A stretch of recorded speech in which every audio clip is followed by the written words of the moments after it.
Ketika Allah berikan ujian dan masalah, sakit hati, kecewa, terluka, Allah cuma pengen kita satu doang. Apa? Sabar sebentar. Jadi tahu kan kenapa bunda nggak bisa sabar? Karena kolbunya sakit bun. Ibadahnya hanya sebatas melepas kewajiban. Makanya kalimat ujian itu selalu disandingkan dengan sabar dan sholat. Karena kalau hatinya sakit, jasadnya pasti sakit. Bunda kalau nggak punya hati yang tenang, jangan berharap bisa menjadi rumah yang menyenangkan dan meneduhkan bagi suami dan anak-anak ketika kembali pulang ke rumah. Adanya luka itu untuk belajar biar kita tidak juga melukai orang lain.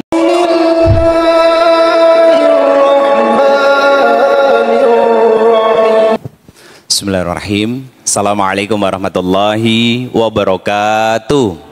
Alhamdulillah, puji syukur kehadirat Allah Subhanahu wa taala. Pagi hari ini bunda, dengan izin Allah kumpulkan kita kembali di sini untuk sama-sama kita bermajelis dengan majelisnya orang-orang salih dahulu. Kita duduk kembali untuk berikhtiar. Allah turunkan kepahaman kepada kita. Karena banyak banget bunda yang komplain di media sosial saya tentang kondisi dan keadaan rumah tangganya, terutama ketika suaminya ternyata orang yang tahu agama. Orang yang tahu agama, orang yang lulusan pesantren, orang yang mungkin ada juga mereka yang bercerita suaminya itu juga punten ya, seorang dai atau ustadz yang diundang ke sana sini, tapi ternyata begitu di rumah sikapnya cuek, keras dan lain sebagainya. Saya mengklasifikasikan orang-orang seperti itu baru menjadi orang yang tahu agama, belum faham. Kenapa? Karena begini bunda, ketika Allah mencintai seorang hamba, yufaqihu fiddin, maka orang itu akan difahamkan ilmu agama, faqih. Jadi bukan hanya tahu, tapi ilmu agama itu mudah untuk diamalkan oleh kita. Artinya apa? Ilmunya bukan sampai tenggorokan doang, tapi turun ke dalam hati, sehingga hatinya lembut. Kalau hatinya sudah lembut, hatinya baik, maka jasadnya baik. Kan itu yang disampaikan sama Nabi SAW. Belum lama ini saya silaturahmi dengan salah seorang guru kita yang beliau juga kalau nggak salah pernah ngisi di masjid ini juga. Beliau tinggal di Bekasi, saya datang ke beliau, saya silaturahmi dan kita diskusi tentang hati dan jasad bunda sama beliau.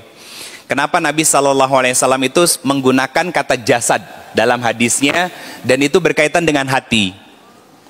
Karena kalau hatinya sakit, jasadnya pasti sakit. Pasti itu bunda. Coba saya mau tanya, bunda kalau punya dendam sama orang lain, bisa tidur nggak? Nyenyak nggak tidurnya? Nggak, kepikiran terus kan? Kalau sudah kepikiran, tidurnya terganggu, sehat apa sakit? Tuh, pasti jatuh sakit. Minimal meriang-meriang dulu. Belum, nanti jangka panjangnya macam-macam bunda. Darah tinggi, ya, vertigo, segala macam. Pertanyaan siapa? Pertanyaan saya, siapa yang bikin begitu? Tuh kan. Ketemu kan jawabannya? Dan itu kan sejalan dengan apa yang disampaikan nama Allah Subhanahu wa taala di Quran surat ke-42, surat Asyura yang pernah saya bahas, ayat ke-30.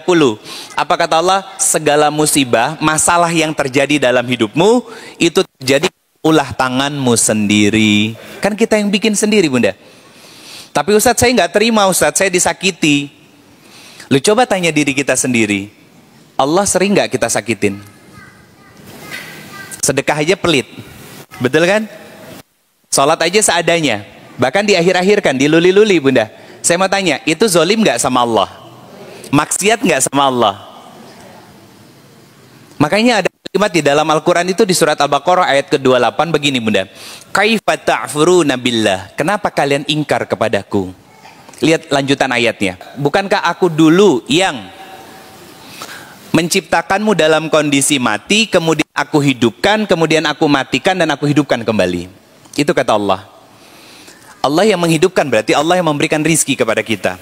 Allah yang matikan dan kemudian akan menghidupkan kembali. Kenapa? Hanya ada 4 fase. Mati, hidup, mati, hidup. Karena hidup yang terakhir tidak akan pernah mati lagi, karena itulah kehidupan sepanjang masa di akhirat nanti. Pertanyaannya, surga atau neraka? Itu yang kita belum. Kalimatnya dikatakan kaifa ta'furuna billah, kenapa kalian ingkar kepadaku? Bukankah selama ini kita lebih banyak amal salahnya daripada amal solehnya? Nah, kadang kita nggak adil sebetulnya bunda sama Allah tuh. Allah kasih ujian sedikit, ngeluh. Dikasih nikmat, pelit. Betul kan? Lupa untuk bersyukur, itu kita. Nah, kenapa tema hari ini bersahabat dengan luka dan cinta? Biar kita tuh bisa melihat kedua-duanya itu sebagai ujian dari Allah.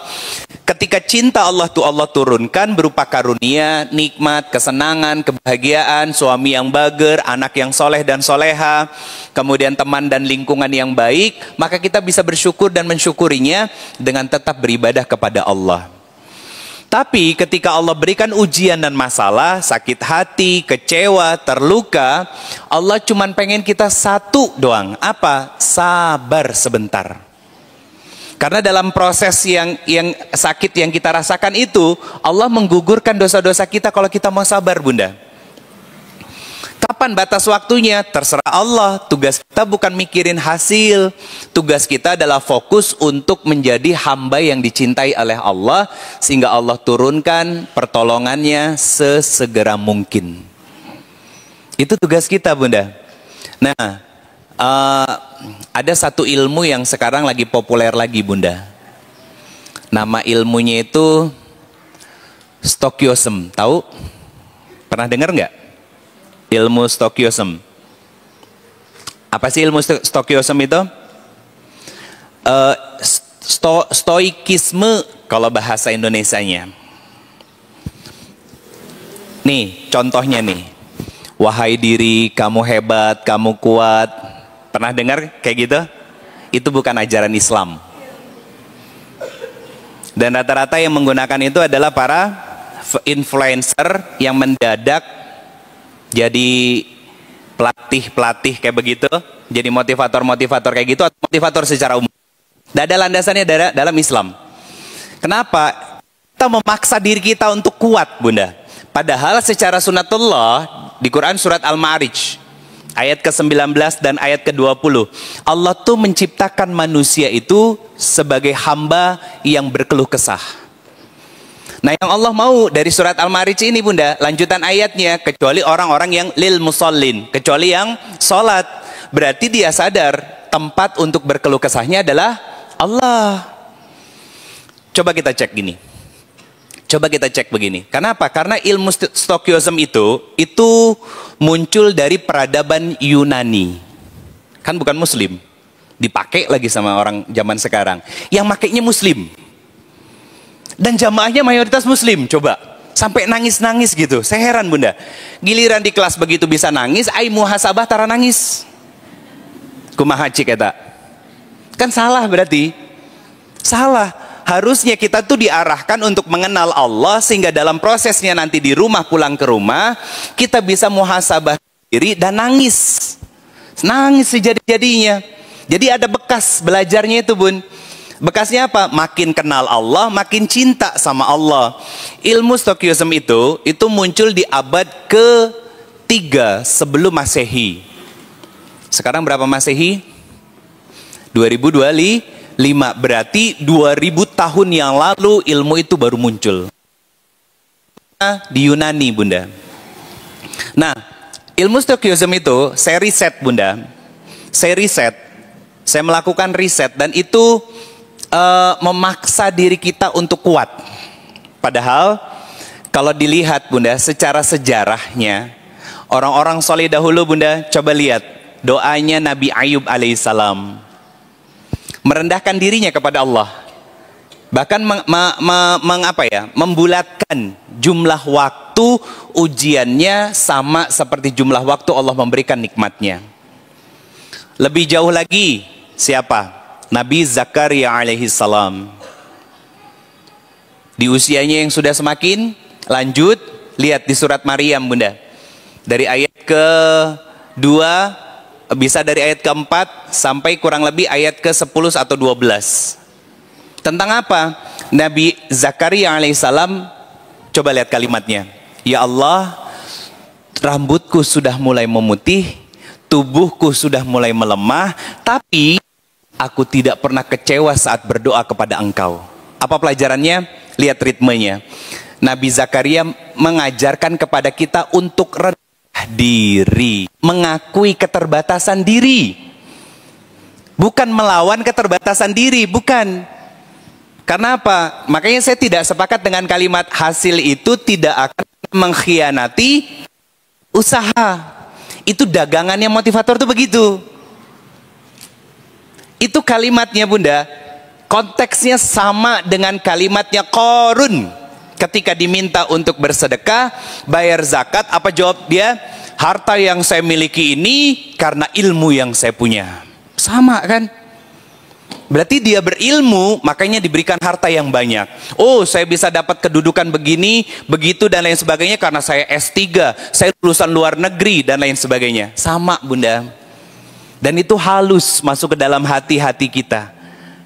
Nah, itu kenapa ada ilmu tazkiyatun nafs itu untuk membentengi diri sebagai filter. Jangan sampai kita yang muslim ikut-ikutan. Adanya kajian ini dari guru-guru yang dihadirkan di sini kan tujuannya untuk mengenal Allah. Selesai ngaji ngapain? Doa bersama, muhasabah bersama.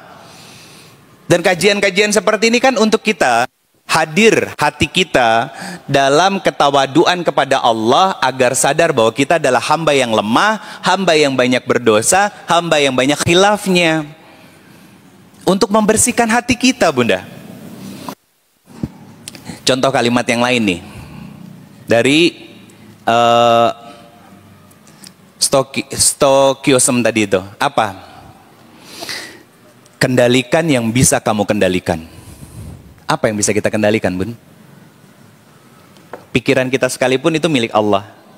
Hati kita pun itu milik Allah. Detak jantung, aliran darah, tidak ada yang bisa kita kendalikan.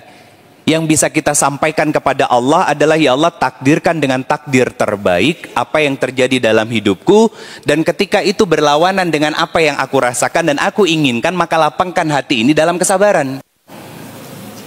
Dalam kesabaran, karena kita kan menjalankan peran. Hari ini Bunda datangnya naik motor, bawa kendaraan roda 4, atau naik umum kesininya, atau berboncengan dengan teman-teman yang lainnya.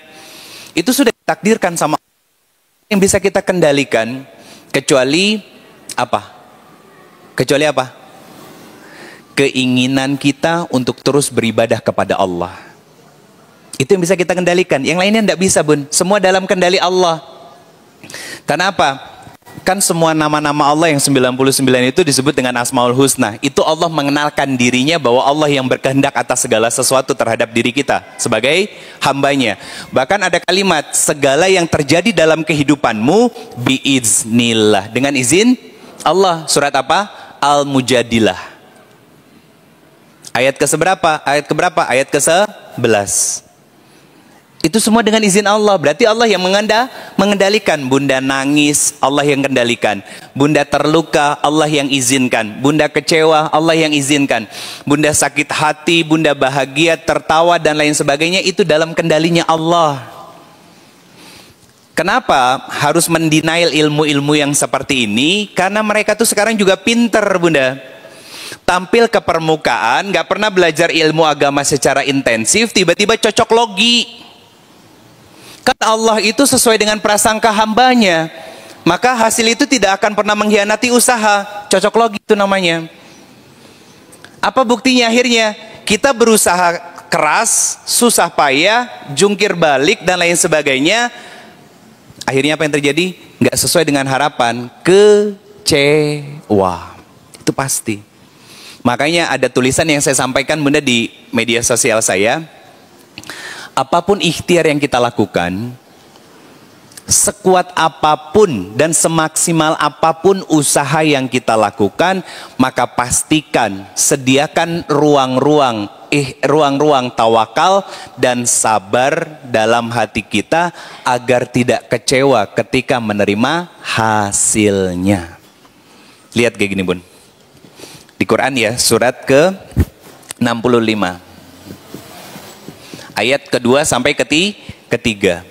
Apa yang disampaikan Allah? Pertama, wa may yattaqillah, barang siapa yang bertakwa, maka satu akan diberikan jalan keluar atau solusi dari semua problem masalah kita. Lanjutannya apa setelah jalan keluar dan solusi? Dikasih rezeki.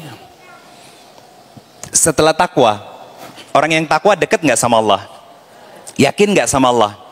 Maka dia punya keyakinan Allah yang mengatur semuanya dan Allah yang akan menghadirkan segala kebaikan yang dia ikhtiarkan.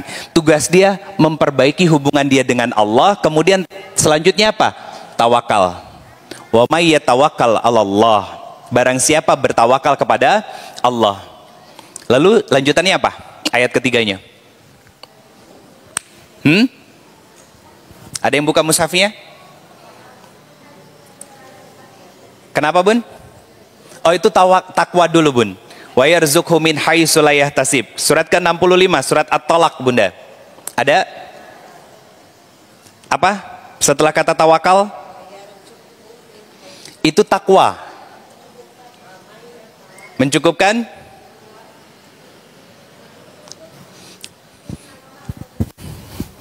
Orang tawakal itu akan hadir sifat yang namanya qanaah. Merasa cukup. Kan bahasanya Allah akan cukupkan segala keperluannya. Dari mana kita bisa qanaah, Bun? Ketika kita membangun hubungan baik sama Allah. Allah yang ngasih rezeki, Allah yang ngasih materi, Allah yang ngasih kita hidup, Allah yang mengambil rezekinya, Allah yang menguranginya, Allah yang menambahnya. Kan itu iman namanya. Kita dekat dengan Allah, maka nanti qanaahnya muncul. Itu yang disebut dengan tawakal. Maka apapun hasilnya, itulah yang terbaik dari Allah. Gak akan kecewa, Bun. Beda kan? Jauh, Bun. Kita muslim itu pakai kaidahnya ini. Mendekatkan diri kepada Allah, kemudian berikhtiar. Selebihnya, apapun hasilnya, itu yang terbaik dari Allah. Karena gini, Bun. Takwa ditambah qanaah, itu namanya disebut dengan kata ridho. Bukan karena nama saya Ridho ya. Bunda kalau belajar ilmu tazkiyatun nafs, bukunya itu derajat makom, derajat yang paling tinggi. Kalau di Indonesia yang paling tinggi kedudukan adalah presiden. Nah, makom kedudukan yang paling tinggi itu adalah ridho terhadap semua ketetapan Allah. Nah, di dalam ridho ada merasa cukup, ya, karena dia dekat dengan Allah, dia senang beristighfar, mentaubati diri, menginsafi diri dan lain sebagainya. Bukan menyalahkan orang, Bunda. Nah, ini Islam, konsep Islam itu sehat dan selalu menjadi solusi buat kita. Nah, pertanyaannya begini, mau kita sabar? Kenapa? Karena musuh kita tuh bukan orang lain, Bunda. Bukan suami kita, bukan teman kita, bukan anak kita. Musuh terbesar diri kita adalah kita sendiri. Yang disebut dengan hawa nafsu. Hawa nafsu ini bentuknya apa? Baperan. Ini hawa nafsu, Bun. Ini hawa nafsu. Apalagi overthinking. Ini hawa nafsu. Apalagi selalu merasa benar. Kalau merasa benar berdasarkan dalil atau wahyu itu bagus. Tapi kalau merasa benar karena pembenaran doang, itu yang salah. Itu yang nggak boleh. Ini hawa nafsu.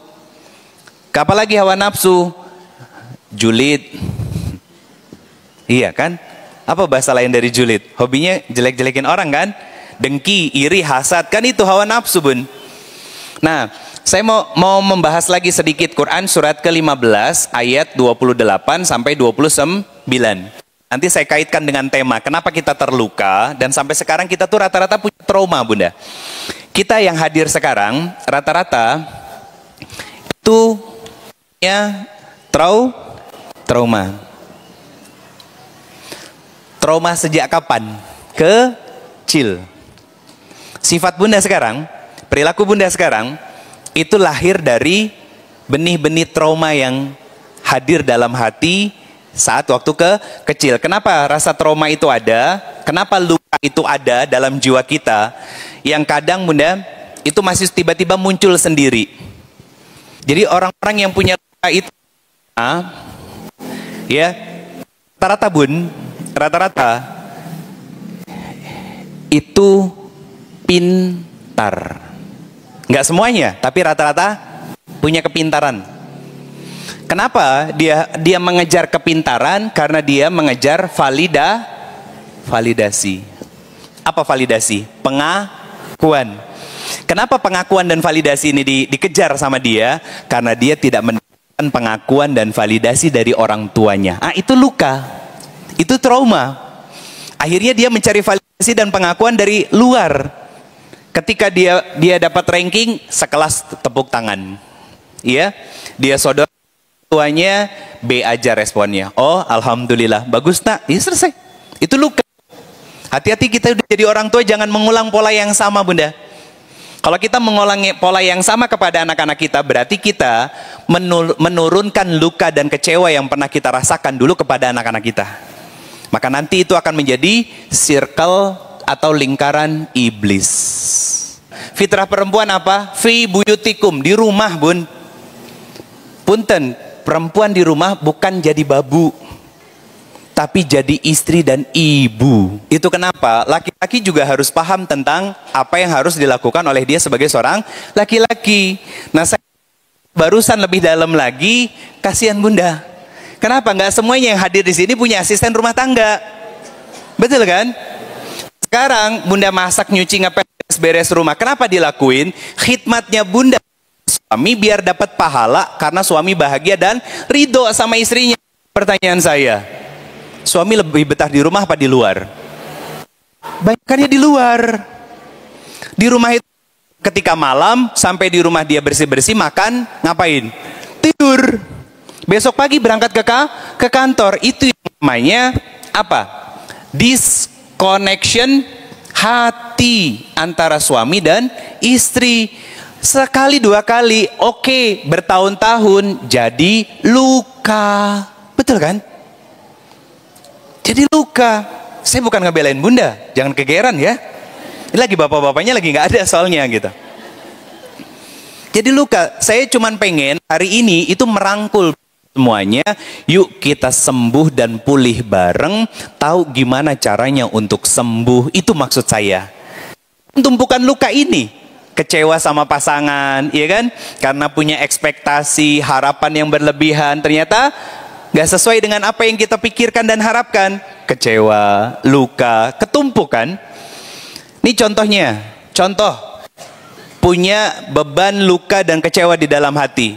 Ketika anaknya nanya, ya dengan pertanyaan tentang ayahnya, kita jawabnya dengan enteng, ya nak, mau gimana lagi, dah bapakmu emang gitu. Itu keterpaksaan. Ya, itu bukan bahagia, Bun.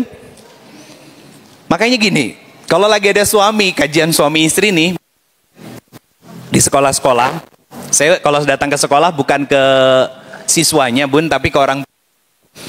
Saya selalu minta sama panitia, tolong kerjasama pihak sekolah untuk mengundang para suaminya juga. Kenapa? Ini pertanyaan yang nggak pernah ditanya oleh suami kepada istrinya. Kalaupun ada, nggak banyak, tapi kebanyakan yang nggak mau nanya. Pertanyaannya apa? Mama sudah merasa dicintai oleh papa atau belum? Itu pertanyaan yang dipengen sama perempuan kan? Nah, pertanyaan saya sederhana, pernah nanya nggak sama suaminya dengan pertanyaan yang sama? Pak, merasa dicintai oleh mama atau tidak? Belum juga. Itu yang jadi masalah kan? Kebanyakan perempuan merasa sudah mencintai suaminya, melayani, masak, ya, menjadi tempat untuk penyaluran biologisnya. Iya kan? Kita merasa sudah mencintai pasangan. Itu namanya. Nanti apa yang Bunda lakukan itu bukan Bunda yang ditanya, tapi suami, bakti istrimu kepada engkau. Itu. Kenapa Bunda? Seorang Rasulullah SAW, Khadijah sudah meninggal, nikah sama istrinya yang lain, mimpi keucap nama Khadijah. Karena berbekas, pengorbanan Khadijah itu berbekas dalam jiwanya Nabi SAW. Ya, dilihat dari ukuran takaran laki-laki zaman sekarang, Nabi SAW itu seharusnya tumbuh tidak dengan pengasuhan yang ideal. Secara kasat mata. Ayahnya sudah tidak ada, diasuh sama keluarga Sa'diyah. Kemudian dikembalikan lagi ke ibunya. Ibunya meninggal, dititipkan ke kakeknya. Kakeknya meninggal, dititipkan kepada pamannya. Itu secara konteks ya, pengasuhan zaman sekarang itu nggak ideal. Tapi lihat, kenapa Nabi SAW itu bisa tumbuh menjadi manusia yang sangat luar biasa dan bahkan menjadi teladan bagi alam semesta. Karena kedekatannya dengan Allah, itu satu. Kedua, Nabi betul-betul mau mencari cerita tentang kebaikan orang tuanya. Kalau kita kecewa sama orang tua, lupa sama kebaikannya, salah bun. Akhirnya jadi dendam kan, jengkel. Kemarin saya ngisi kajian online, ada seorang akhwat yang bertanya, Ustadz, beberapa kali saya datangkan laki-laki untuk dikenalkan kepada ibu saya. Ibu saya itu strict Ustadz. Strict itu kaku. Dia punya pemahaman tentang apa? Kejawen. Ya, kejawen itu mungkin berkaitan dengan tanggal lahir, ya kan? Tanggal penentuan nikah dan lain sebagainya, Bunda. Sampai saya itu merasa egois, Ustadz, pengen maksa nikah dan itu pergi. Saya bilang nggak boleh. Kalau orang yang sudah ngaji itu nggak akan punya pikiran seperti itu. Saya bilang itu buah dari keberkahan ilmu yang kita cari selama ini. Kalau kita punya pemikiran seperti itu, berarti ilmu yang kita dapat nggak berkah. Sama, Bunda sudah ngaji selama ini bertahun-tahun di sini. Kalau nggak makin sabar sama suami, ilmunya nggak berkah. Ayo. Berarti masih terkungkung sama hawa nafsu. Kalau nggak sabar sama anak-anak, berarti ilmunya nggak berkah. Bukan hanya ilmunya yang nggak berkah, tapi hadirnya Bunda di sini 2 jam, 3 jam sama perjalanan, itu waktunya nggak bermanfaat berarti. Nah, itu jadi PR buat kita, Bunda. Jadi proses muhasabah diri kita. Selama ini kita tuh betul ngikutin Allah atau ngikutin hawa nafsu. Kenapa saya keluarkan ayat ini? Ini kan proses penciptaan manusia. Manusia diciptakan dengan 3 unsur. Apa saja? 1, jasad atau tubuh. Yang kedua, ruh. Yang ketiga, akal. Apa akal itu? Pikiran. Anda bisa mikir kan? Bisa kan? Ketika markirin mobil, kelihatan kan lurus apa beloknya? Nah, itu namanya pikiran. Bisa ngebandingin mana baik dan mana buruk. Itu pikiran. Bunda lagi sebel sama suami, ambeknya sama anak. Tiba-tiba sadar bahwa anak gak salah kok, malah saya marah-marahin. Terus minta maaf. Nah, itu pikiran. Lahirnya dari pikiran. Dan jalan hidayah itu akan selalu datang ketika kita mau berpikir. Di antara ayatnya, Bunda, Quran surat ketiga Al-Baqarah Ali Imran ayat 190-191. Apa kata Allah? Di antara kebenaran dalam penciptaan langit dan bumi dan dipergilirkannya siang dan malam, terdapat tanda-tanda kebesaran Allah bagi orang-orang yang berpikir dan mengingat Allah dalam kondisi berdiri, duduk ataupun rebahan. Apa maksudnya? Bahwa kehidupan kita itu merupakan gambaran kebesaran dari Allah. Jadi Allah lagi ngenalin diri lewat apa yang diciptakan oleh Allah. Nah, di ayat 191-nya ada doa. Apa? Rabbana ma khalaqta hadza batilan subhanaka faqina azabannar. Tidak ada yang sia-sia dalam apa-apa yang kau ciptakan ya Allah, jaga diriku dari siksa api neraka. Kenapa? Dia berpikir baik dan buruk. Jadi dari pikiran ini nanti lahir ini baik, ini buruk. Nah, waktu itu saya bahas dari 3 hal ini, siapa yang menggerakkannya? Namanya nafs atau jiwa.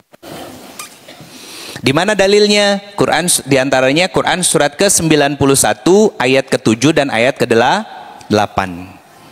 Di mana letak jiwa manusia itu? Di dalam qalbu. Apa makanan dari jiwa manusia? Amal soleh yang Bunda lakukan selama ini. Makin sehat jiwa berarti menggambarkan amal soleh yang kita kerjakan makin berkualitas. Nah, kenapa selama ini jiwa kita sakit? Karena bisa jadi beramal solehnya hanya sebatas melepas kewajiban tok. Ayo introspeksi diri. Dalam introspeksi diri itu kan ada proses yang namanya muhasabah, pengakuan diri kita lemah kepada Allah. Pengakuan bahwa kita banyak dosa, banyak salah. Akhirnya apa? Ketika kita mengakui bahwa kita banyak salah dan dosa kepada Allah, Allah turunkan rahmat ke dalam hati kita, Allah lembutkan hati kita, Allah perbaiki hati kita. Akhirnya yang keluar kata-kata yang baik walaupun ada orang yang menyakiti. Karena lembut sikapnya jadi baik. Karena lembut hatinya, sikapnya jadi baik, perilakunya jadi baik kepada siapapun. Itu namanya ikhtiar. Dari luka menjadi cinta. Susah ya? Susah. Ada contoh konkret dari luka menjadi cinta. Kisah Nabi Yusuf alaihi salam. Jadi nggak bisa kita ngeles. Semuanya ada ajarannya, ada contohnya. Oh, Ustadz itu Nabi. Gini, ya, dulu ada proses namanya Fatah.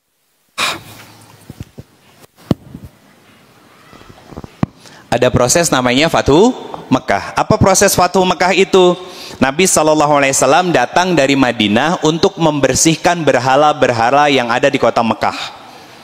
Sehingga penduduk Mekah menjadi muslim. Nah, ketika Nabi SAW mengumpulkan para pembesar kafir Quraisy itu, Bunda, apa yang dilakukan sama Nabi?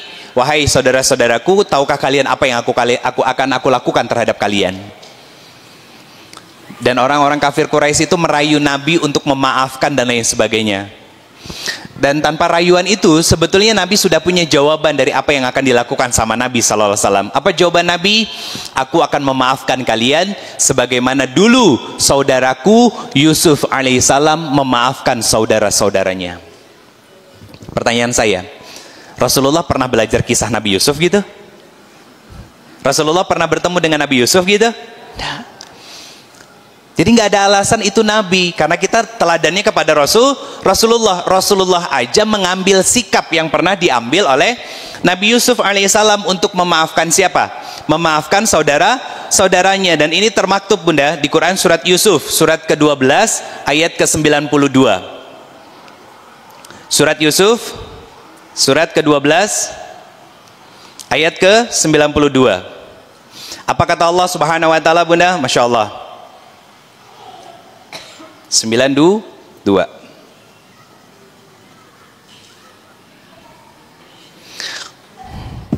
Dan pada hari ini tidak ada cercaan atau cacian terhadap kalian semuanya. Mudah-mudahan Allah mengampuni kamu semuanya, karena Dia Maha Penyayang di antara para penyayang. Itu memaafkan enggak? Iya. Berarti ada pelajaran dalam Islam begini, Bunda.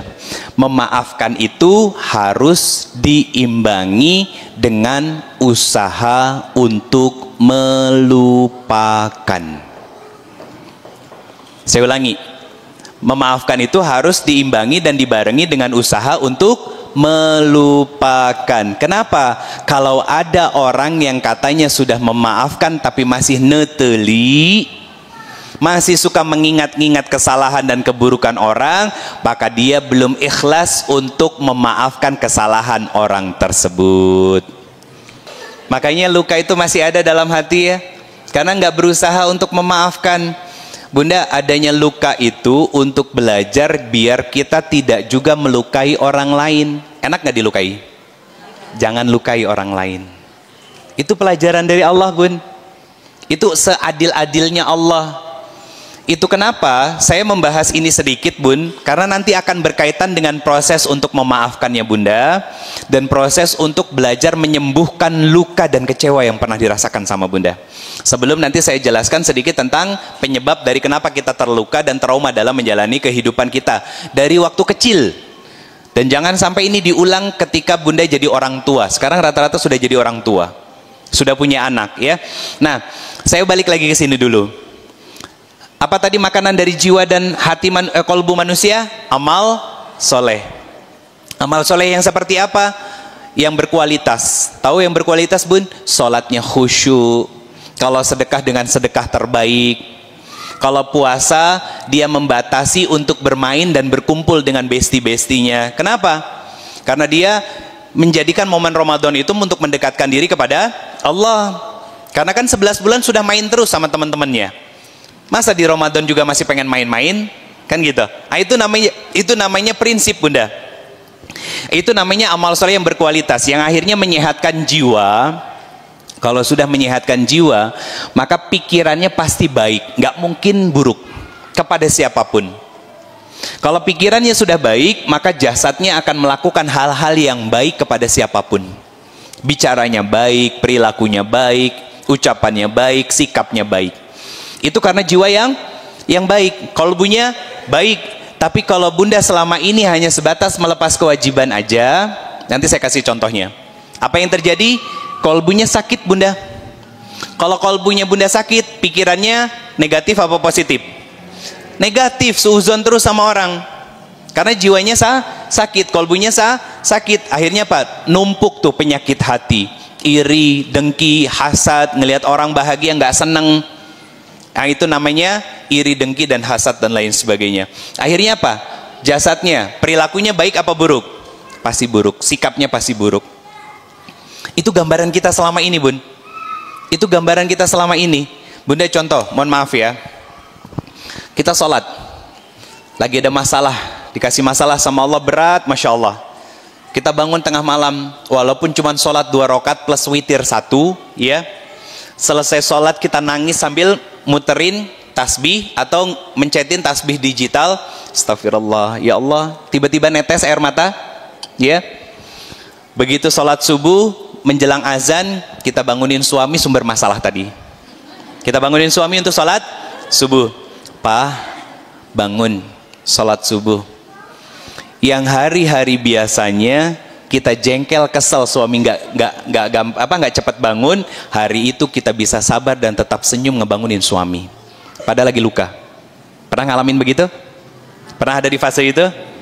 Nah, itu namanya kolbunya sehat, makanya Bunda bisa sabar. Jadi tahu kan kenapa Bunda nggak bisa sabar? Karena kolbunya sakit, Bun. Ibadahnya hanya sebatas melepas kewajiban. Makanya kalimat ujian itu selalu disandingkan dengan sabar dan sholat. Dan urutannya akan selalu seperti itu. Wasta'inu bisabri wa shalah. Ada masalah apapun, terima dulu, kata Allah. Kenapa harus diterima? Karena itu terjadi dengan izin Allah. Habis itu sujud, ngadu sama Allah, curhat sama Allah, berkeluh kesah sama Allah. Nanti belum aku kasih solusi, jangan kegeeran, kata Allah begitu. Tapi aku berikan ketenangan di dalam jiwamu untuk menjalani kehidupanmu. Itu dulu. Coba kalau amal solehnya sekedar melepas kewajiban, sudahlah hatinya sakit, ditambah gelisah, pikirannya nggak tenang, lihat sikapnya, pasti akan melakukan hal-hal aneh yang merugikan diri kita. Aku kegambar untuk diri kita sendiri, nutup pintu tiba-tiba jeleger, iya, terus jalan padahal berat badan normal gitu, tapi berasa kayak rumah tuh mau rubuh gitu, diinjak apa, langkah kakinya dihentakkan gitu kan. Itu kan lagi caper kan, saya tahu itu lagi caper sama suami, Bun. Nah, masalahnya kalau bertahun-tahun dibegituin suami nggak peka-peka juga, ya jangan diulang lagi. Itu namanya bikin luka sendiri. Yang ada suaminya ngomel kan, ngapain sih kamu berisik, kan gitu. Akhirnya nambah sakit hati kan kitanya. Betul enggak? Sesuatu yang sudah sekali 2 kali nggak juga bikin sadar, ya nggak usah diulang lagi. Di situ Bunda dapat pahala loh. Di situ Bunda dapat pahala. Gini, Bun, surga neraka itu kita mikirin diri kita dulu sendiri. Kenapa saya katakan? Bunda pernah nanya nggak sama suami atau sama anak? Mohon maaf yang mungkin terpisah sama suami, kalau misalkan ada yang sudah single parent gitu ya. Kalau yang masih punya suami, kepada suami tanyakan, papa ngerasa dicintai sama mama enggak? Kepada anak juga tanyain, kalian merasa dicintai sama mama enggak? Sebagai anak-anak mama. Nanti mereka ngomong apa adanya. Dan kita ngomongnya juga jangan sambil bolotot. Iya. Mereka gemper nantinya, ngomongnya biasa aja, nggak usah sambil melotot-melotot, nggak usah ngeluarin tanduk dan taring, nggak usah. Nah, teteh, aa, mama pengen ngobrol, atuh apa mah gitu. Mama tuh dapat ilmu baru, dan ternyata setelah mama renungin, kayaknya mama selama ini salah. Mama tuh pengen nanya sama kalian. Kalian udah ngerasa dicintai sama mama belum? Jawab jujur ya, Nak ya. Kenapa? Karena kejujuran kalian itu akan merubah mama menjadi lebih baik lagi. Bukan hanya untuk di dunia nanti, tapi di akhirat nanti pertanggungjawaban mama sama Allah Subhanahu wa taala. Pertanyaan saya, pernah nanya gitu tuh? Saya laki-laki bisa ngomong begitu loh, Bun. Yang harusnya keluar dari kata-kata seorang ibu. Nanti anaknya kalau sudah diberi ruang seperti itu, Masya Allah, Bun, dia akan cerita. Aku tuh sebetulnya kadang sebel sama mama. Mama tuh kadang gini ya, udah tahu mama yang salah tapi suka ngotot. Biarin dia cerita dan jangan dipotong, Bun. Kalau perlu nangis istighfar lah. Nah, itu keberkahan ilmu. Berarti kolbu bunda sakit sehat, jiwanya juga sehat. Akhirnya apa? Selesai obrolan itu peluk anak-anaknya, nuhun ya sayang, karena kalian itu titipan dari Allah dan mama harus mempertanggungjawabkan nanti sama Allah. Kejujuran kalian semoga jadi peringan hisab mama di hadapan Allah. Masya Allah. Masalahnya kan tarananya gitu. Dan saya bisa membayangkan bagaimana perasaan anak-anaknya. Ya, iya. Bunda, ini kan aplikatif ya. Ini nggak ada kaitannya dengan ilmu yang tadi saya bahas itu. Saya sampai lupa nyebut nama ilmunya itu apa. Ini adalah sarana kita untuk muhasabah diri. Saya katakan Bunda kalau bisa melakukan hal itu sama anak-anak, sama suami juga yang punya pasangan ya, apa yang akan terjadi? Rumah tangganya akan connecting lagi, nyambung lagi, Bun. Kenapa sekarang berjauhan? Padahal dalam satu rumah yang sama, dengan pasangan ya napsi-napsi sama anak datang, anak di rumah berangkat sekolah cium tangan, ya kan? Dia kemudian pulang selesai masuk kamar, seharian di kamar, keluar cuman makan mandi, habis itu masuk kamar lagi. Itu harusnya tanda tanya besar, Bun. Kenapa anaknya lebih senang di kamar? Hati-hati, bisa jadi dia sibuk sama dajjal gepeng ini. Dia lebih asik sama teman-temannya. Dia lebih asik sama dunianya. Itu bermasalah, Bun. Berarti anak-anak kita sebetulnya dia tidak merasa dicintai oleh kita. Kalau merasa dicintai itu, Bun, itu akan senang ngobrol sama kita. Hal sepele aja diceritain sama kita. Hal sepele diceritain sama kita. Yang sebetulnya penting gak penting, tapi karena apa? Karena terkoneksi hatinya, akhirnya semuanya pengen diceritain. Pertanyaan saya gini, apakah itu akan menjadi luka dalam hati anak kita? Enggak, dia akan bahagia. Kalau anak bahagia, dia tumbuh sesuai dengan fitrahnya karena dekat dengan orang tuanya. Maka saya katakan, di usia senjanya kita akan memanen buah-buah yang paling manis yang kita tanam, kita rawat, kita jaga selama ini lewat anak-anak yang solih dan solihah yang mau berbakti kepada kita di ujung usia hidup kita. Coba lihat anak kita sekarang, yakin mau ngasuh kita, mau ngerawat kita? Insya Allah orang Indonesia orang Arab, Bun. Ini muhasabah diri, Bunda, untuk kita memperbaiki diri kita. Biar apa? Biar tidak mengulang luka dan kecewa yang pernah ada dalam jiwa kita. Kalau ditanya, Ustadz bagaimana menyembuhkan luka dan kecewa itu? Perbaiki deh hubungannya sama Allah. Saya katakan demi Allah. Kenapa saya hadirkan Nabi Yusuf alaihissalam? Coba Bunda, Nabi Yusuf itu dikucilin sama kakak-kakaknya.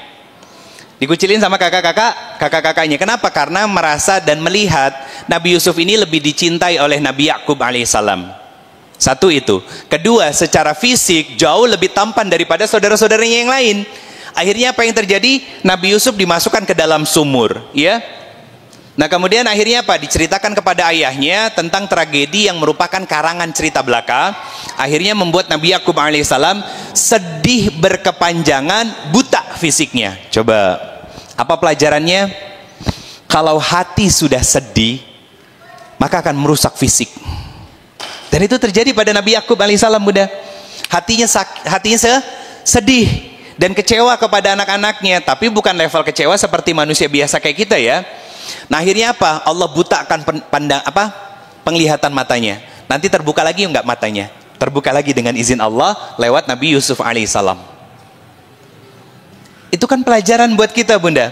Kesedihan di dalam hati yang kita pendam bertahun-tahun akan membutakan nurani.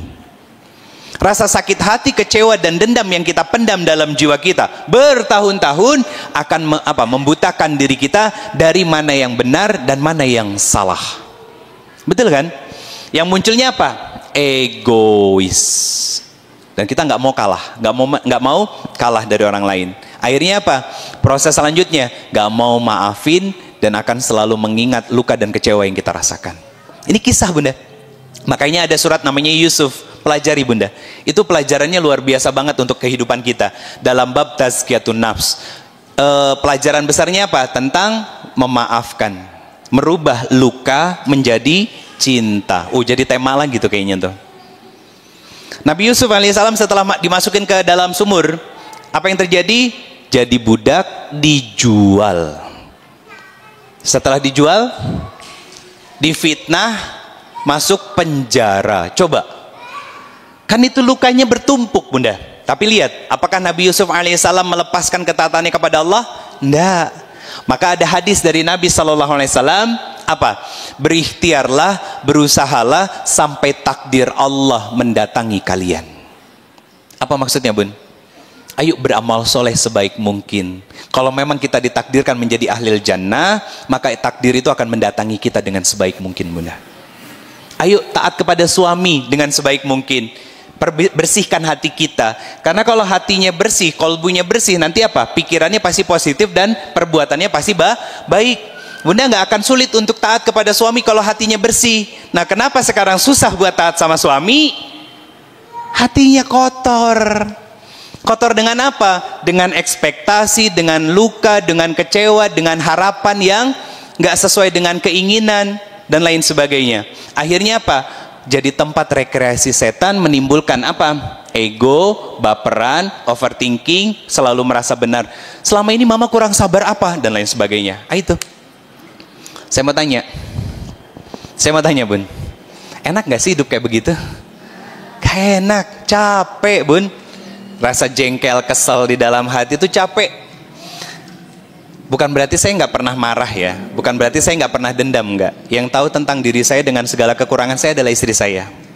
Kalau ada hal-hal yang nggak ngenakin terjadi sama saya, ujiannya ke saya, Bun. Sampai di rumah, istri saya cuma meluk saya, dan saya langsung berbisik apa? Ya Allah, saya ridho.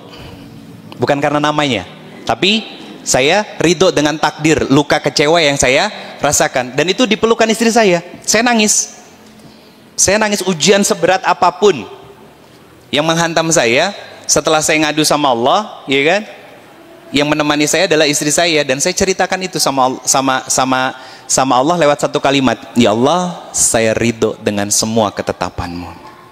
Lampang, Bun, enak. Ketemu orang yang pernah memfitnah saya dari jauh gitu ya. Alhamdulillah, ala kulli hal, nggak perlu muter cari tempat yang lain. Dia yang muter malah. Iya. Papasan dari jauh kelihatan gitu ya, tiba-tiba langsung cari tempat yang lain dia untuk jalan. Saya jalan lempeng aja, nggak perlu muter-muter. Kenapa? Karena hati saya sudah biasa aja dan nggak pernah ada hal apapun.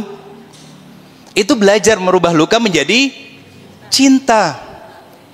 Apalagi sama pasangan yang bertahun-tahun kita akan bersama dengan dia, sama anak kita yang kita butuh amal soleh dan jariah serta doa dari mereka ketika kita wafat nanti, Bun. Jadi kita belajar untuk bersahabat dengan luka dan cinta itu dari kisah orang-orang terbaik dahulu. Gak apa-apa, Bunda, luka. Gak apa-apa kita kecewa, Bun.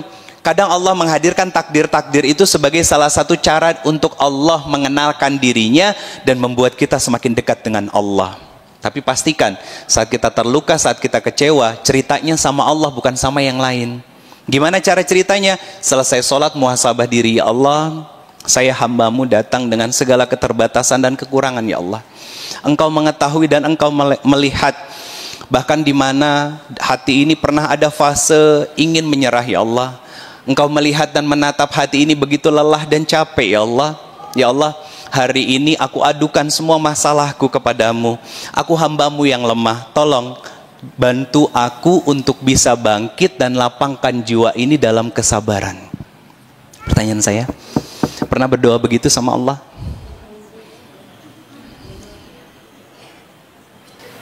Saya tuh lagi sakit hati, kecewa tuh sama Allah gitu. Ya Allah, saya tuh lagi marah, saya kecewa ya Allah. Makanya Bunda dalam proses marah itu ada yang namanya, udah penuh, identifikasi emosi. Apa identifikasi emosi? Bunda tuh marah kenapa? Benarkah karena kesal sama orang? Atau jangan-jangan luka yang kembali terbuka? Dipilah dulu. Karena kan kalau kita marah ya udah marah. Kan kesal sama suami, marahnya sama anak, kan itu nggak jelas. Nah itu kan identifikasi dulu emosi kita nih marahnya kenapa. Jadi setelah membangun kedekatan dengan Allah, proses muhasabahnya adalah identifikasi dulu emosi kita tuh apa sih sebabnya.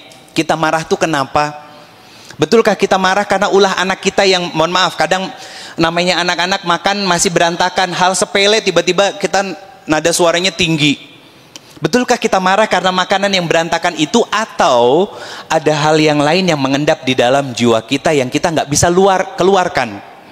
Entah itu karena suami kita, karena orang tua kita, karena teman-teman kita. Itu identifikasi dulu. Bagaimana caranya? Duduk setelah sholat dalam proses yang namanya muhasabah tadi. Muhasabah tadi. Apa-apa Bun, jangan malah selesai sholat yang dicari handphone. Yang dicari itu Allahnya dulu. Urusan dunia nanti dulu Bun. Kenapa? Biar kita bisa, kalau udah identifikasi emosi, nanti mudah. Untuk apa? Yang namanya melepas emosi. Kalau kata orang barat, melupakan itu susah. Orang barat. Kalau Islam, melupakan itu harus sejalan dengan ikhtiar, ikhlas, memaafkan. Lihat dari doanya Nabi Yusuf alaihissalam tadi. Tidak lagi ada caci maki, tidak lagi ada celaan terhadap kalian saudara-saudaraku, karena aku sudah memaafkan kalian, dan aku berdoa kepada Allah semoga Allah memaafkan kalian. Pertanyaan saya, Nabi Yusuf masih neteli itu? Enggak. Artinya kan yang namanya memaafkan itu harus sejalan dan seimbang dengan melupakan. Ada ikhtiarnya Bun. Itu yang harus kita lakukan biar Bunda itu tidak selalu punya emosi yang salah tempat. Ini saya ngegabungin antara tazkiyatun nafs dengan psikologi, tapi Islam. Jadi bukan cuma nyuruh Bunda sih sabar. Bunda mau gimana lagi tuh suaminya Bunda? Enggak.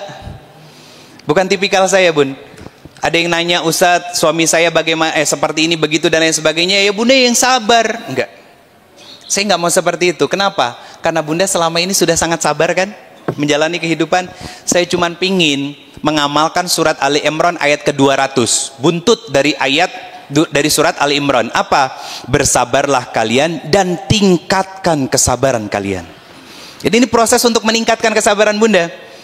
Dengan cara apa? Dekati Allah dengan amalan-amalan yang berkualitas. Kerjakan Bun, kerjakan dengan sungguh-sungguh. Nanti pertemuan selanjutnya saya bahas coba lebih dalam tentang sholat khusyuk deh. Ya, sholat khusyuk. Setelah itu apa? Nah, duduk lebih lama untuk proses identifikasi, kenali emosinya ini kenapa. Yang ketiga baru lepaskan.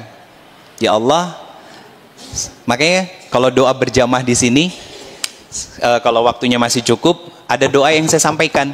Ya Allah, hari ini saya bertekad untuk memaafkan kesalahan orang-orang yang sudah melukai dan menyakiti hati saya. Jangan ditanya, nah saya harus maafin Ustadz. Jangan. Karena saya jelaskan selanjutnya.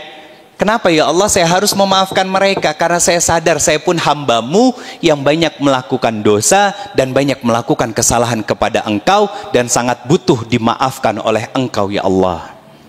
Itu akhirnya bisa melepaskan emosinya. Kenapa Nabi Yusuf mau memaafkan saudara-saudaranya?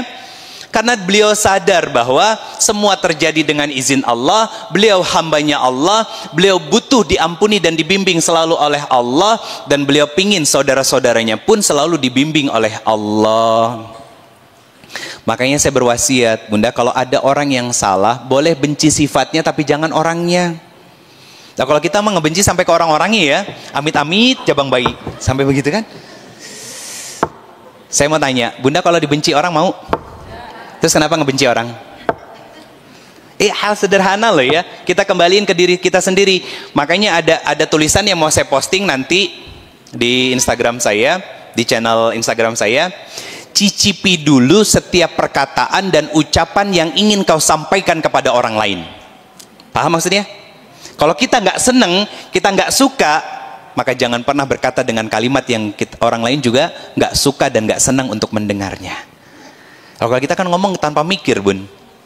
Mikirnya belakangan, salah. Begitu udah salah, sadar, bukannya minta maaf, selantep we, dah besok lusa juga baik lagi dah. Nggak bisa begitu. Itu nanti ada hisapnya. Jadi kita belajar 3 poinnya. 1, kenali Allah dan sungguh-sungguh taat kepada Allah agar kolbu kita sehat. Bunda, kalau kolbunya sehat, fisiknya pasti sehat. Kalau sudah hadir, sudah punya jiwa yang tenang, hati yang tenang, saya katakan demi Allah, suami akan nyaman saat berada di rumah. Kenapa? Kenapa? Perempuan itu disebut madrasah. Madrasah, tempat pendidikan. Tempat pendidikan itu kan harus nyaman. Kalau tempat pendidikannya nggak nyaman, harudan kan, gerah kan. Ini masjid kan terbuka, Bunda. Sirkulasi udaranya bagus. Kalau enggak, serba tertutup, tanpa AC, Masya Allah, basah kuyup, Bun. Keringetan kita nantinya. Sama, Bunda, kalau nggak punya hati yang tenang, jangan berharap bisa menjadi rumah yang menyenangkan dan meneduhkan bagi suami dan anak-anak ketika kembali pulang ke rumah. Itu maksud saya. Tapi Ustadz, apakah itu bisa jaminan merubah suami saya? Yang bisa merubah suami bukan kita, tapi Allah. Sebelum ini terakhir saya ngomongin tentang penyebab luka, Bun. Tapi sebelum ngomongin tentang penyebab luka, ada yang nge-DM saya di Instagram begini, Ustadz, saya seorang, belum saya balas dan kayaknya nggak saya balas. Dia bilang gini, umur saya 51 tahun. Muda apa tua? Sedang, Bunda. Sembarangan. Nanti yang umur 50-an ngomel lagi sama saya. Enggak, Bunda. Sudah cukup berumur ya. Dan beliau bilang, saya seorang single parent. Apakah bisa ta'aruf? Kenapa jodoh saya belum ada ya Ustadz? Hatur nuhun. Jangan diketawain, Bunda. Kenapa? Dia butuh jodoh. Pertanyaan saya, yang ngedatangin jodoh siapa? Terus gimana caranya biar jodoh itu datang atau tidak? Dekati Allah. Itu teori tahu kan ya? Iya, kalau lagi suami pika sebelin masih bisa mikir gitu enggak? Ya. Ketahuan, nggak bisa. Bunda, kehidupan kita yang ngatur Allah, termasuk juga jodoh. Yang masih sendiri, kalau ada teman-teman yang hadir di sini masih sendiri, yang datengin jodoh itu Allah. Fokus kita tuh bukan mikirin siapa jodoh kita, tapi layak nggak kita dapat jodoh terbaik dari Allah. Itu kuncinya. Sama, Bunda memperbaiki diri, memperbaiki hati dengan memperbaiki amal solehnya Bunda, membersihkan hati lewat kedekatan dengan Allah, kemudian belajar untuk mengidentifikasi emosi biar kita bisa memilah kapan harus marah, kapan harus tegas, ya, dan kapan harus soft spoken, harus santai. Sama keluarga kita. Kenapa? Karena itu berkaitan dengan suasana rumah nantinya.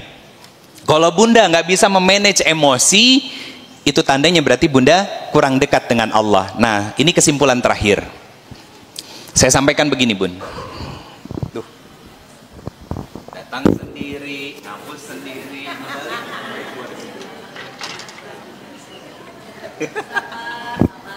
Enggak, Bun, bercanda gitu. Ada istilah gini, Bun. IQ, tahu IQ? Kecerdasan, kepintaran, ilmu pengetahuan yang Bunda dapat selama ini ditambah SQ, itu maka hasilnya adalah EQ.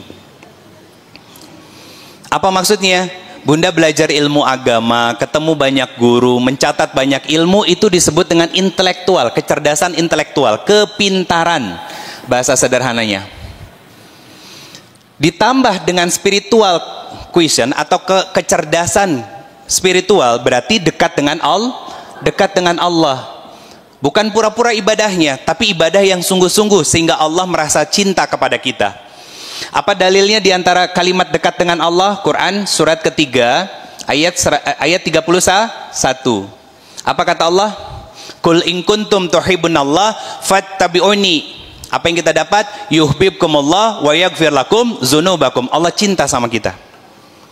Berarti Allah mau mengabulkan apa yang kita inginkan dan memberikan apa yang kita butuhkan. Maka kalau kita punya kepintaran ilmu, ya baik ilmu agama ataupun ilmu dunia, disandingkan dengan kedekatan kepada Allah, maka akan punya emosi yang stabil. Emosinya stabil. Tapi kalau dia punya ilmu kayak Bunda ngaji begini, ya, tapi tidak membuat dia semakin dekat dengan Allah, kalaupun dia beribadah hanya sebatas melepas kewajiban saja, maka emosinya labil. Saha. Ini kesimpulannya. Ini kesimpulannya dari apa yang saya sampaikan tadi. Jadi Bunda belajar ilmu agama itu bukan buat cuman pinter, tapi harus membuat kita semakin dekat dengan Allah secara kualitas, biar nanti Allah sehatkan kolbu kita sehingga emosinya stabil. Emosi stabil itu apa? Tenang dalam menjalani kehidupan. Pelan-pelan dia menyembuhkan luka dan trauma yang dia rasakan. Dia pegang dadanya, Bun, karena ini sudrun. Dada, di sini jiwa kita, kolbu kita tuh di sini, diusap sama kita. Ya Allah, saya sedang luka, saya sedang kecewa, saya sedang sakit hati. Ya Allah, Engkau melihat itu, dan hamba sadar mungkin luka dan kecewa ini ada karena saya pernah menyakiti orang. Ya Allah, maka tolong jadikan rasa sakit ini sebagai penggugur dosa itu. Pernah doa gitu?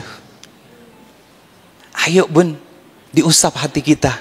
Jangan cuma pengen nunjuk orang, tapi juga kita harus sadar di diri. Itu namanya emosi yang stabil, karena dia percaya Allah itu dekat, dan dia punya kepintaran itu bukan untuk menyalahkan orang, tapi lebih banyak mengintrospeksi dirinya. Nah, terakhir saya sampaikan dulu tentang penyebab luka dan trauma yang pernah kita rasakan dan kita bawa sampai usia yang sudah dewasa seperti ini. Yang pertama, penyebab dari kita terluka, cara orang tua dan lingkungan merespon kita. Dulu waktu sekolah, kita pinter, tapi ranking 2. Ditanya sama orang tua kita, ini contohnya. Siapa yang ranking 1, nak? Itu Pak, laki-laki. Lah, masa kalah sama laki-laki sih? Gitu. Itu respon kayak gitu salah. Dan itu akan jadi luka buat anak, Bun. Kenapa? Nggak diapresiasi sama ayah kita. Akhirnya tadi yang tumbuh adalah sikap untuk mencari validasi atau pengakuan di luaran dari orang lain. Itu yang terjadi. Atau kita bawa prestasi ranking 1, ya kan, atau juara ekskul dan lain sebagainya. Respon orang tua kita flat, biasa aja. Sekali, 2 kali, besok-besok nggak mau lagi. Atau contoh, dulu kita nggak tahu, ada yang pengen kita selesaikan PR-nya, kita tanya sama orang tua kita, mah ajarin dong. No, bentar nak, mama lagi sibuk. Datang ke papanya juga sibuk. Sekali, 2 kali, 3 kali, akhirnya kita nggak mau nanya lagi sama orang tua, karena tahu jawabannya pasti kecewa, pasti sibuk, dan akhirnya melahirkan kecewa. Itu luka akhirnya. Coba sekarang introspeksi diri. Anak kita sering nggak minta diajarin sama kita? Yang ngomong sering hanya beberapa, dan itu suaranya kecil-kecil. Kenapa? Karena banyak anak-anak kita ketika datang ke kita, respon kita juga negatif kepada mereka. Sebentar nak, mama lagi sibuk sama bestie mama. Sekali, 2 kali oke, tapi berkali-kali mereka nggak akan datang lagi sama kita. Di salah satu masjid di Bandung ada ibu-ibu yang nanya sama saya, Ustadz, apa yang harus saya lakuin? Anak saya tuh di pesantren, Ustadz, tapi ketika pulang ke rumah dia kerjaannya main di kamar terus ya. Ketika diingetin sama saya sebagai ibunya, ngeles, Ustadz. Saya cuma jawab sederhana, Bunda, punten, dulu Bunda kalau diingetin sama anak osok ngeles tuh, ketawa dia. Karena anak itu bukan mendengar, Bunda, tapi melihat. Salah satu ciri orang yang sudah pulih dari luka dan kecewa yang dia rasakan, dia mau memaafkan kesalahan orang tuanya dan tidak lagi mau mengungkit kesalahan orang tuanya. Satu itu. Kedua, kalau luka dan kecewa itu hadir dari pasangannya, dia akan memaafkan kesalahan pasangannya karena sadar bahwa pernikahan itu adalah sarana untuk kita saling mengenal satu sama lain segala kekurangan dan kelebihan pasangan sepanjang usia pernikahan. Itu pernikahan namanya. Kalau kita masa bodoh dan gak mau kenal, maka namanya disconnecting atau disconnection hati. Siapa yang menang? Dasim. Yang akhirnya apa? Menjadi sebab untuk melukai anak-anak kita. Jangan sampai bun, nanti akhirnya anak kita merasakan apa yang kita rasakan. Jangan. Kan kita doanya apa? Robbana hablana min azwajina wa zuriyatina. Apa yang kita minta? Qurrata a'yun waj'alna lil muttaqina imama. Pengen punya anak yang sehat secara fisik, pintar secara keilmuan, dan punya akhlak dan kedekatan dengan Allah yang sangat baik, sehingga menjadi pemimpin bagi orang-orang yang bertakwa. Pertanyaan saya, apakah kita mendidik mereka sudah dengan cara yang itu? Yang kedua bun, penyebab kita yang kita terluka dulu dan punya rasa trauma. Pola asuh yang keras dari orang tua kita. Orang tuanya ada tapi tidak menemani kita. Keras, hukumannya lebih banyak daripada reward atau hukuman atau hadiah. Harus seimbang bunda. Kasih hadiah anak tapi dengan kompensasi. Mama beliin kamu PS5 atau Nintendo Switch asal kamu sholat 5 waktu terjaga sebulan ke depan di masjid, dan ketika bagi rapot nanti kamu masuk 3 besar. Gak apa-apa anak-anak belajar dan pintarnya karena hadiah dulu bun. Nanti bertambahnya ilmu pemahaman mereka sadar bahwa berbuat itu harus lillah. Apalagi di usia 0 sampai 7 tahun. Ini anak itu adalah ratu dan juga raja. Nanti di usia 7 sampai 14 tahun, apa yang harus kita ajarkan? Reward dan punishment. Hadiah dan hukuman. Di usia 14 sampai 21 tahun, maka jadikanlah partner atau teman. Nah ini dia sudah sedang mencari jati dirinya, tapi dia punya pondasi yang kuat. Kenapa? Di sini diajarkan nilai-nilai agama. Kamu harus menutup aurat, kamu harus sholat, ya. Kamu tidak boleh durhaka sama orang tua, nggak boleh melawan sama mamah dan papa dan lain sebagainya. Sehingga nanti ketika menjadi teman, mereka tahu batasannya. Saya kalau jalan, karena anak saya tinggi bunda, segini saya, jadi saya peluk. Sama bundanya juga dia pegang bahu bundanya. Ketika dijagain, kakak temenin bunda ya keluar, jagain bundanya, dijagain. Dan alhamdulillah lakulihal, kalau umumnya perempuan itu parkir di mana suka bingung nyari mobilnya. Alhamdulillah saya bisa titipin bundanya sama putri saya. Karena apa? Parkir di pom bensin beberapa kali istri saya salah buka pintu mobil. Nggak ada orangnya di dalam berarti. Iya. Nah makanya saya titipin ke putri saya karena dia tahu di mana mobilnya itu parkir, dan dia tahu jalan berangkat sama jalan pulang itu dia tahu apal. Dan itu dari kecil sudah biasa. Dia bisa baca map bun. Kalau perempuan kan umumnya agak kurang bisa ya. Kadang suka diputer-puter gitu ya, antara utara, selatan, barat dan timur suka bingung gitu. Nah alhamdulillah lakulihal bisa. Nah ini pola namanya bun. Ini pola yang diajarkan siapa? Sayyidina Ali radhiyallahu anhu karamallahu wajhah. Jadi bukan ngambil barat bun, tapi dari Islam. Dijadikan apa? Partner, teman. Teman untuk apa? Ngobrol. Anak perempuan dekat sama ibunya untuk mengajarkan kepekaan. Jadi gini bun, anak perempuan itu ketika kecil dekatkan sama ayahnya. Ketika dia dewasa dekatkan sama ibunya. Kalau anak laki-laki dibalik. Anak laki-laki itu kecil, dekatkan dulu dengan ibunya untuk mengasah kepekaan. Ketika sudah mulai dia tumbuh, maka dekatkan dengan ayah untuk menumbuhkan sisi kepercayaan dirinya, bahwa dia didukung dan disupport oleh ayahnya. Jangan dibalik. Karena apa? Anak perempuan itu pintar sejak kecil, anak laki-laki cerdasnya belakangan. Makanya dulu saya waktu kelas SMP, SMA, ranking 1 tuh selalu perempuan, dan saya cuman dapat ujung bunda. Ranking berapa? Kalau nggak 4, 5. Kalau nggak 4, 5. Kenapa laki-laki itu pintar belakangan? Karena dia butuh trial error. Otaknya bekerja sesuai dengan apa yang menjadi pengalaman dia. Akhirnya muncul kecerdasannya, Bun. Nah, kalau dia nggak dekat dengan ayahnya dan menghadirkan sisi-sisi kepemimpinan sebagai seorang ayah di usia dia tumbuh menjadi laki-laki, maka dia akan menjadi seorang laki-laki suami yang kaku, keras kepala, egois, semena-mena, dan hanya mencari uang dan pekerjaannya saja fokusnya, sampai lupa dengan istri dan anak-anaknya. Sesekali diajak keluar, iya, itu hanya kesenangan. Ketika bunda mau curhat, sebentar besok lagi ya yang aku capek manggilnya ayang. Tapi dia tidak hadir dan ada. Nah, itu juga jadi luka dan kecewa dalam jiwa kita sebagai seorang istri. Saya lanjut ya, Bun. Kenapa ada suami yang begitu? Karena dia juga punya luka dari pengasuhan orang tua. Kenapa saya sebutkan penyebab kita terluka? Saya cepat, Bun, masih ada 4 lagi. Habis itu saya tanya jawab. Karena biar bunda bisa mengidentifikasi emosi di dalam jiwa bunda, ya. Jadi saya ngajarin, pengen bunda semuanya nanti bisa praktek di rumah. Jadi bukan cuma dapat ilmu doang hari ini, tapi saya pengen ini teraktualisasi dalam kehidupan bunda. Yang ketiga, pertengkaran atau perpisahan orang tua, divorce, cerai.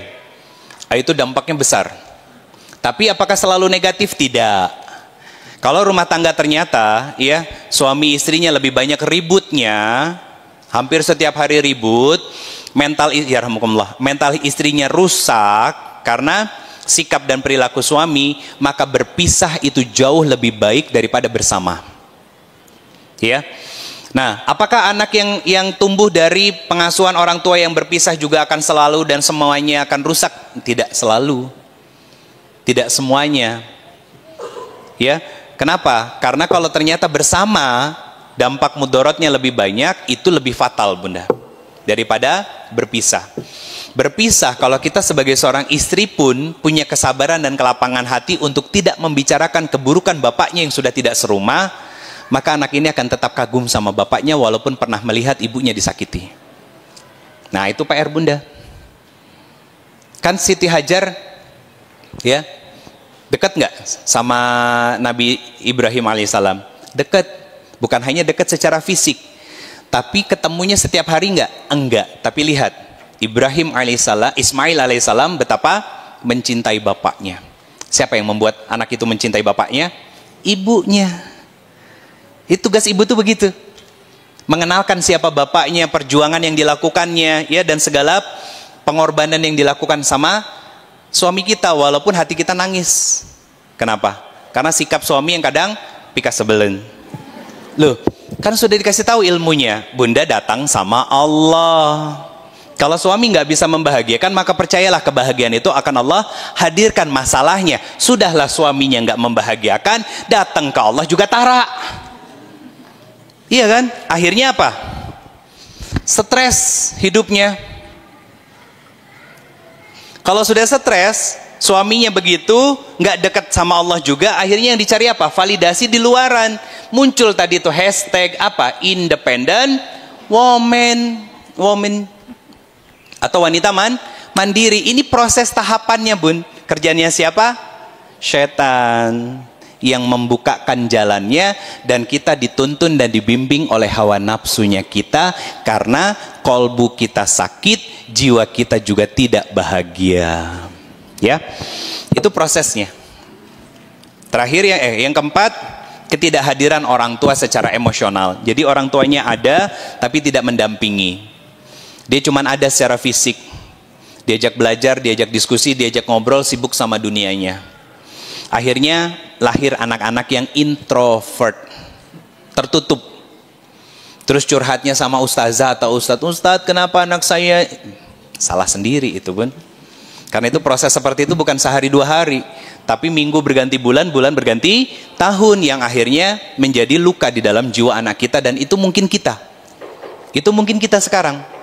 Makanya saya sampaikan tahapan demi tahapannya dulu buat bunda pulih, baru saya kasih tahu penyebab dari luka dan kecewa yang pernah dirasakan oleh kita sebagai seorang anak yang terbawa sampai sekarang, sehingga perilaku dan sikap kita kadang menyalahi apa yang menjadi anjuran dari syariat Islam.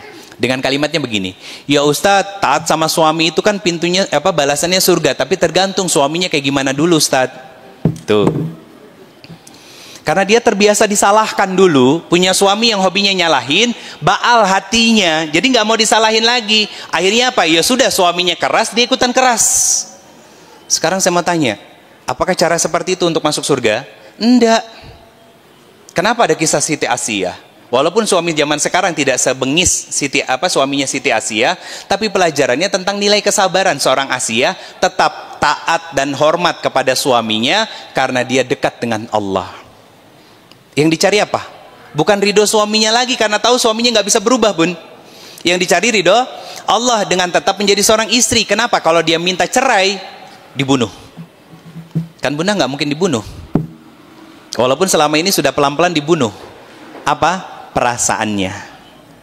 Yang ke-5, perbandingan dengan saudara.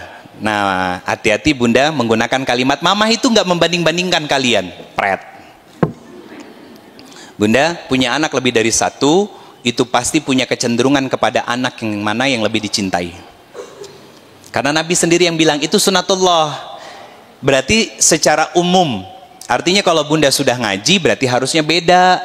Sikapnya harus semuanya sama karena kedua-duanya amanah dari Allah. Mereka nggak minta lahir dari kita, tapi kita yang minta sama Allah pengen punya anak. Betul? Kan mereka nggak minta sama Allah lahir dari kita. Makanya jangan pernah membanding-bandingkan anak-anak kita, walaupun mungkin dulu kita adalah anak-anak yang pernah dibanding-bandingkan sama orang tua kita. Lihat tuh kakak kamu, lihat tuh adik kamu. Biarin, istighfarin saja. Kenapa? Saya dulu pernah ngalamin, Bun. Saya anak pertama, adik saya 2, laki-laki semua. Adik saya ini dua-duanya baik-baik semuanya. Saya nakalnya Masya Allah, Bunda. Bahkan saya pernah ceritakan di sini 3 kali keluar dari mulut mama saya itu anak durhaka. Tapi alhamdulillah lakulihal, Allah rubah sisi yang nakal saya dulu. Sekarang saya bisa membuat orang tua saya kembali nangis. Bahagia. Dulu nangisnya karena kelakuan saya, karena perilaku saya. Dan alhamdulillah saya nggak pernah menyalahkan orang tua saya. Kenapa saya dulu diusir dari rumah, dikucilkan dari keluarga besar saya, yang total keluarga besar saya itu 9 orang bersaudara dari papa saya, itu hampir 400 orang. Dan sepupu-sepupu saya akhirnya juga tahu yang jauh-jauh, dan saya nggak pernah kecewa. Kenapa? Karena Allah sedang menyiapkan saya untuk menjadi seorang kakak bagi adik-adik saya, yang di kemudian hari, suka tidak suka, mau tidak mau, saya akan menggantikan peran ayah saya untuk adik-adik saya. Istri saya Teteh itu anak pertama, di sono jadi kakak, di sini jadi kakak juga. Dan alhamdulillah lakulihal, Bunda, itu nggak ada hal yang membuat saya benci kepada orang tua saya, nggak ada. Itu ada di rumah sekarang, ada di rumah. Lagi istirahat nggak saya ajak ke sini. Saya nggak pernah dendam sama mereka, saya nggak pernah marah sama mereka. Jangan pernah marah sama orang tua kita, Bunda. Yang terakhir, Bunda, trauma dari lingkungan sekolah atau lingkungan hidup. Mungkin pernah dibully, body shaming, ya, dicela anggota fisik kita, mungkin karena warna kulit kita yang lebih gelap dan lain sebagainya, sehingga apa? Sehingga itu menjadi luka dalam jiwa kita. Bunda, jangan pernah melakukan hal-hal yang sama lagi tadi 6 poin ini kepada anak-anak kita. Maka yuk Bunda perbaiki hubungan dengan Allah, dekati Allah, sungguh-sungguh mendekat kepada Allah, identifikasi emosi yang Bunda rasakan untuk bisa belajar untuk melepaskan beban di dalam jiwa Bunda. Terakhir, Bunda tahu sink tempat cuci piring? Tahu ya? Kalau tersumbat dengan sampah, kira-kira air bisa keluar, bisa turun atau menggenang? Kalau sudah menggenang, airnya jernih apa bau? Nah, itu kondisi hati dan jiwa kita selama ini yang penuh dengan dendam, iri, hasad, dan marah yang tidak terlampiaskan. Maka belajar untuk melampiaskannya lewat doa-doa dan muhasabah diri kita kepada Allah, bahwa setiap takdir yang Allah berikan tidak pernah salah, tidak pernah kejam. Tidak pernah Allah ingin menzalimi kita, tapi setiap takdir yang terjadi adalah takdir terbaik Allah kepada kita sebagai hambanya, agar kita layak mendapatkan surga dari Allah Subhanahu wa taala, dan belajar untuk terus mengubah setiap luka dan kecewa yang kita rasakan menjadi cinta dan rahmat kepada orang-orang di sekitar kita. Saya tahu nggak mudah, saya tahu butuh proses, dan ini bukan waktu yang terlambat untuk kita bisa terus berproses dan belajar. Selama Allah kasih hidup kita, jangan sampai kita terlambat untuk mengakui bahwa apa yang kita lakukan selama ini salah, dan apa yang Allah sampaikan adalah kebenaran. Jazakumullah khairan katsir, Bunda. Mohon maaf lahiran batin. Wallahu a'lam bishawab. Assalamualaikum warahmatullahi wabarakatuh.